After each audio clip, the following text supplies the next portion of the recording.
people on American streets. Everybody but me has an AIPAC person. What does that mean, an AIPAC person? It's like your babysitter, your AIPAC babysitter, who is always talking to you for AIPAC. They're probably a constituent in your district, but they are firmly embedded in AIPAC, and every member has something like this? That's how it works on the Republican side. And when they come to DC, you go have lunch with them, and they've got your cell number and you're with them. That's absolutely crazy. I've had 4 members of Congress say, I'll talk to my AIPAC person, and it's literally what we call them, my AIPAC guy. I'll talk to my AIPAC guy and see if I can get him to dial those ads back. Why have I never heard this before? Why would they want to tell their constituents that they've basically got a buddy system with somebody who's representing a foreign country? It doesn't benefit the congressman for people to know that, so they're not going to tell you that. Because there's a lot of pressure in Congress to vote for these things. And our Republican leadership thinks they're so smart. You know, we're in an election year, and they want to bring up issues. They want to put them in front of Congress and make us vote on them, whether they're going anywhere in the Senate or not. And they want to split the Democrats. They want to show that Republicans are united and then split the Democrats. That's one of the reasons they do it. Another reason they do it is there's a foreign interest group called AIPAC that's, you know, got the ear of this current speaker and demanded 16 votes in April on Israel or the Middle East. We haven't had 16 votes in April on the United States in Congress. So what's AIPAC? AIPAC is the American Israel Public Affairs Committee. And they didn't start out as a PAC in the sense of a political action committee, but now they have a political action committee. Ostensibly, it's a group of Americans who lobby on behalf of Israel. They're for anything Israel.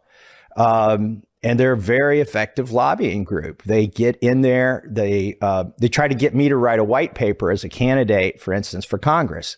They almost get on what? On Israel. Like, and I wouldn't do it. And they said, why? And I'm like, I don't do homework for lobbyists, right? I'm like, I didn't like writing term papers at college. I'm not writing one for you. What did they say?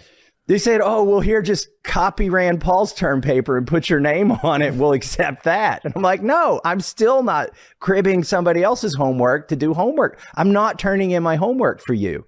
And what? You're laughing, but you know what? I bet I may be the only Republican in Congress who hasn't done homework for AIPAC. And it's just what it is. It's conditioning. They want you to do something very simple and benign, and you know, for them, they don't really grade your term paper. They just want to know that you'll do something for them. And if you'll do something for them as a candidate, you're more likely to do something for them as a congressman when you get in there. So my rift started out in 2012 when I refused to turn in an Israel term paper. And how did they respond to that? Well, they kind of got in my race a little too late there in the beginning, and because it was hard to tell that I was actually going to win. And when they saw I was going to win, that's when they tried to get me to do the term paper. They didn't have a political action committee at the time. They couldn't spend hundreds of thousands or millions of dollars against me at that time. It was just sort of like a whisper campaign to try to, hey, don't vote for him, blah, blah, blah. That's why. Because at that point, they sensed I wouldn't do what they wanted when I got to Congress. But what did they whisper against you? What were they saying about you? Well, they would do it through, for instance, churches, evangelical churches. They've got an organization called Christians United for Israel, where they sort of co-opted evangelicals. People think it's a grassroots movement in Kentucky. It's actually a top-down movement from AIPAC, so that people who aren't even Jewish will feel like they've got to support Israel, you know, no matter what. And even if it's a secular state that funds abortions, they, you know, just sort of forget that part, and we've got to fund Israel. So they have networks, so it's more than just about the money. On our top story tonight at 6, Rhonda Massie, the wife of U.S. Representative Thomas Massie, has died. Massie posted to X today about his wife's passing, honoring her with special words like his high school sweetheart, the love of his life for 35 years, the loving mother of their 4 children, the smartest and kindest woman he ever knew, his beautiful and wise queen forever. Now, Congressman Massie says he's thankful for all of the prayers he and his family have received during this difficult time. A Republican posting to social media that his wife, Rhonda Massie, has died.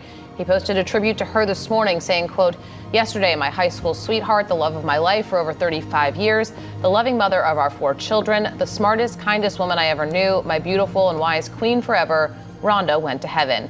Thank you for your prayers for our family in this difficult time. She was valedictorian at our high school where we went to prom together, accepted at MIT and Harvard, earned a mechanical engineering degree from MIT, and devoted her life to our family. We spent last week touring Mount Rainier with our grandson. She was the best mama ever. We love you, Rhonda. The cause of death has not been made public."